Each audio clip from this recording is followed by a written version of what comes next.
When I met my husband, this was after I had fought with my baby daddy. He had recently came out of prison, and by then I was the one that was holding the money that we were supposed to use for the groceries. Since I was very busy, I would give my baby daddy that money and he would be using it. When it came time for the other women from our stockfell that they wanted their money, I did not have money. So I wanted someone that knew what he was doing in life. I was tired of my baby daddy. I am a South African woman, by the way. When you post, if it is okay to post my story, I don't mean to anger anyone. I am just asking for forgiveness for my country people, because I have sleepless nights every time when I think about the things that my current husband had to do in order for us to be where we are right now. My name is Maria. I am a South African woman who got married to a man that is from Zim. He was a hustler with a hunger for money that I had never seen in my entire life. This is how I met him. I was working for the Pakistan. I had been working for the Pakistan for a very long time. My auntie had been working for them as well at her cash and carry, and then she spoke with their boss, and then I got hired. I started as a casual worker, working 3 days a week. Finally, then I started to work every day. The amount that I was getting paid, it was not a lot, but coming from a place where I did not have a lot of money, this was like a lot to me. I was so grateful for the money that I was being given by my boss. So then there was a guy, a Zimbabwean guy, that would always come. He was into spaza shops. He started with only one single bike that was quite old. It was a Nissan, those old ones. And then he would come, he would buy his stock, return back to the location, and I saw him upgrading the vehicle that he was using slowly but surely. I started to like him, but not wanting to date him. He had been proposing love to me for years and years, and I knew that he was my KFC. I was using him as my lunchbox. So this guy, because he loved me quite a lot, whenever he would come to stock, he would bring me streetwise and he would give me with some money. So he would say, I love you. I never told him that I don't love you back. But because I wanted him to keep on taking care of me, I would always put him in the friend zone, and I would say, please bring me something when you come back to stock, then we can talk. And he was always bringing me lunch. So he then won my heart after a couple of years, him proposing to me. When my baby daddy was out of prison, he messed up, he stole the stockfell money, and I was lost. There was no one that could borrow me money. My boss as well, he said that, Maria, you're still owing me money. If I give you more money, what if you run away? You know, the Pakistans, they just don't want to borrow you money. I was not even owing a lot of money. It was money for transport, by the way, that I had borrowed for that month. So my boss refused to give me money. I did not have anyone that could give me money. I then spoke with the Zim guy who became my husband when he came to stock, and I said, I'm really stressed. I don't know what to do. The people, they want their money and there is no one that can borrow me. It was like, how about you come to our location today? Then I'll give you money. And I was like, Haibo, you want me to come to your place? What if your wife beats me up? And he told me that he did not have a wife, even though I never believed him. So after work, he called me, where are you? And then he came to pick me up. And he was like all loving and stuff.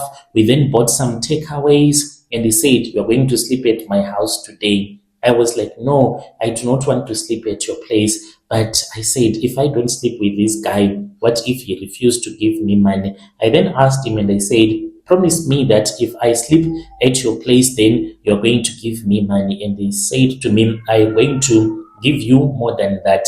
I want you, Maria. I want you to become my wife one day. So that is the beginning of our relationship. In the morning, he then said, okay, let us go to the people that you are owing money. We then went to the other side of the location, and then I paid the people the money, and I did not go to work. He then told me that he was thinking of starting a spaza shop, and I was supposed to stop working for the Pakistan. He said, if you can speak with your mom, I can build a structure, or I can hire a container, then we can bring it at your mother's house, and then you will be working for me in my spaza shop. And I said, yeah, that is far much better. I am now my own boss. He is my boyfriend.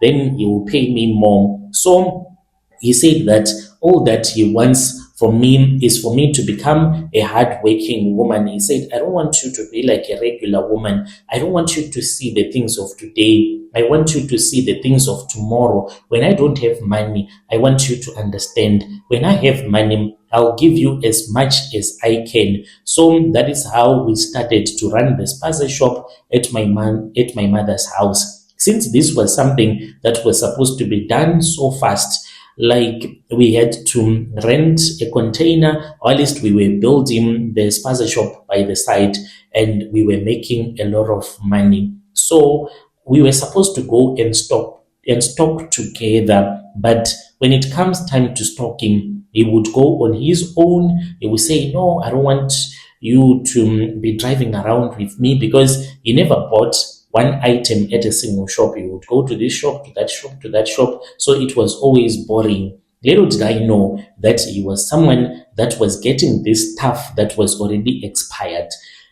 I never knew that my boyfriend, he was doing this, and I was selling expired stuff in my own community. So I then found out the truth. When I found out the truth, it was in the year 2014. By then, I was already married to him, and I had been to his country several times. I think it was two times that I had been to his country ever since he had paid the lobola for me. I really loved his family. I found out the truth. I was shocked and heartbroken.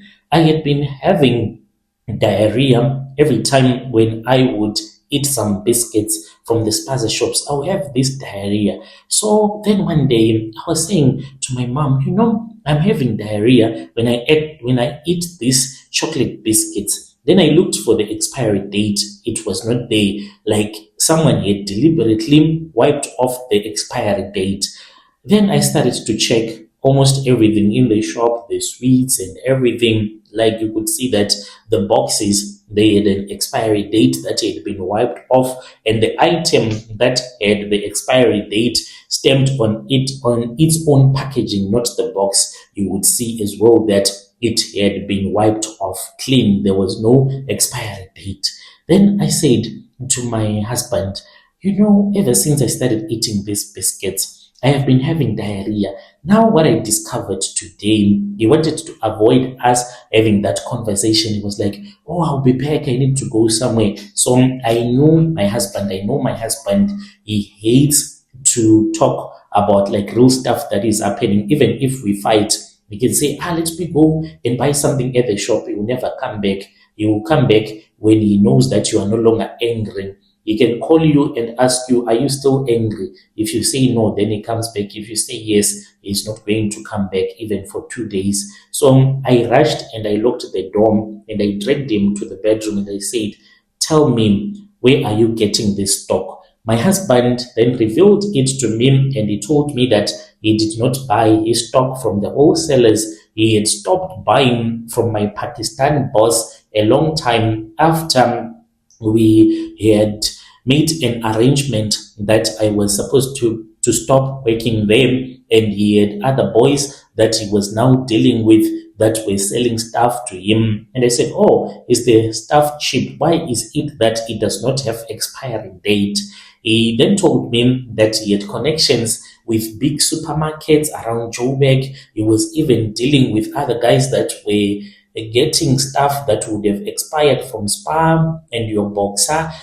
When those stores have massive amounts of expired goods or food that has to be sent to Joburg landfill sites, my husband He would buy that food, and then they would go and collect it. After collecting, he said that there was a place where he had other sisters from Zim that were working for him. Those were the ones that would clean up like the food packaging, removing the expiry dates, so that when someone buys from the spaza shops, because by then we had about 10 spaza shops in different locations, and he was just buying trash, expired food.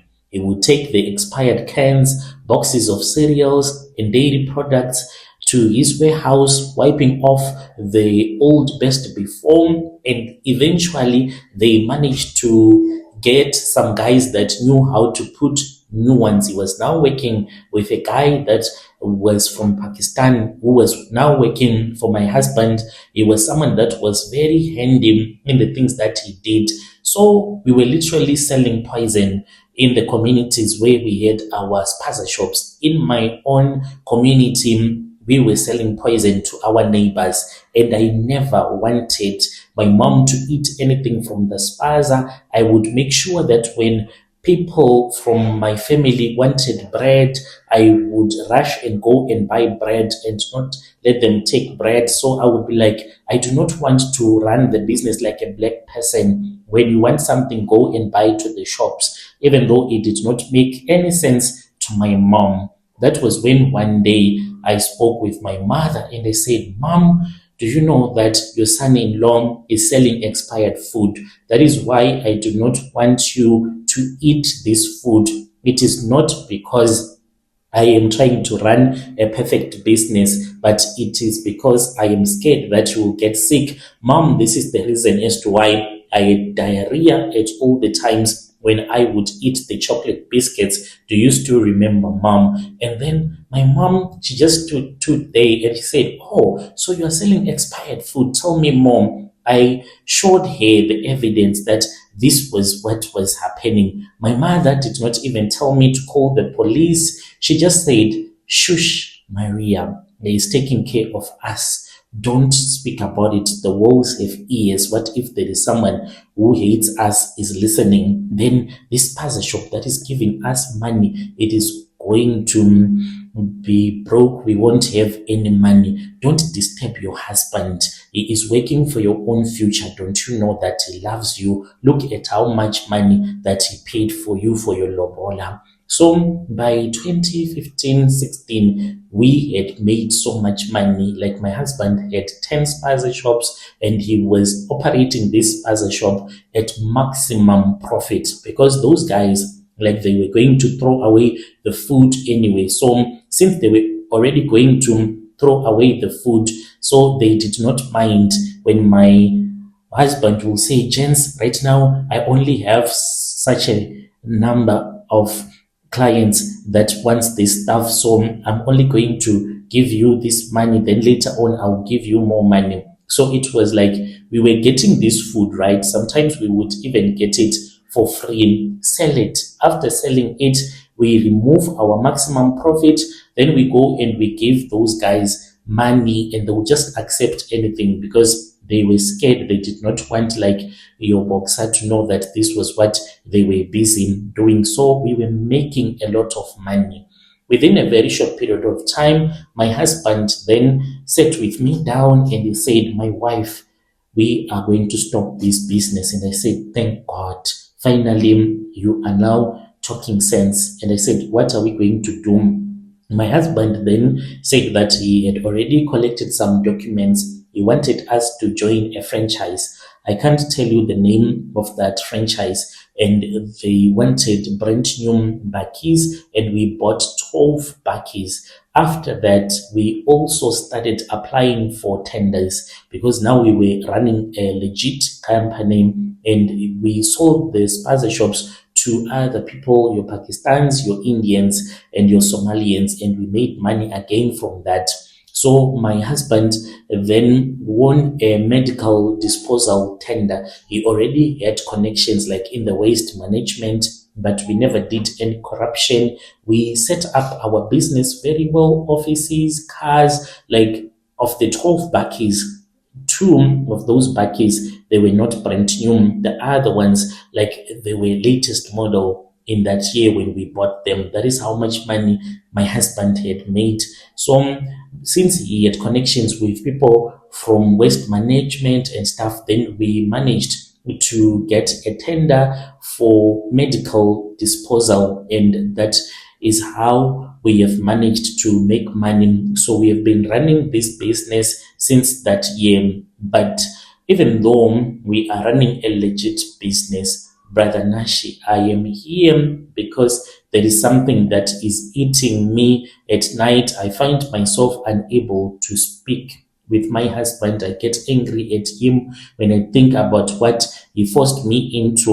And I am here, I am begging fellow South Africans for forgiveness.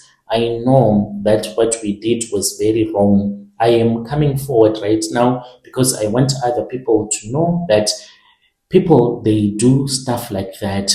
And when you buy something from your local spaza shop, you need to check the dates on your packaging of the item that you have bought. If you see any tampering, then you need to know that the people from your spaza, they are busy tampering with food that is expired. I do not know what God is going to say to me when I die. Maybe he's going to send me to hell. I try by all means to pray to God for forgiveness and to tell God that I never knew that my husband was all about this. I knew my husband as a perfect man. I did not know that he was into this. If I had known, I was going to stop him, and if he was going to refuse, I was going to walk away. But we made money, Brother Nashim. I discovered something when my husband told me that it is time to start another business. Those that are clever, brother, those that you see having these big businesses, the foundation of their capital, it does not come from a clean place. If you work hard, you will never achieve. That one I learned very well. I'm not promoting anything. I do not want people to do stupid stuff, but I just want people to know that most businesses, they are built on foundations like the one that me and my husband built our business foundation on. Yo, dear listeners, right, there was a message that was sent to us by one of our dear sister. Let us speak with our sister in the comment section. Yo, can you imagine? Strange things indeed, they do happen in this world.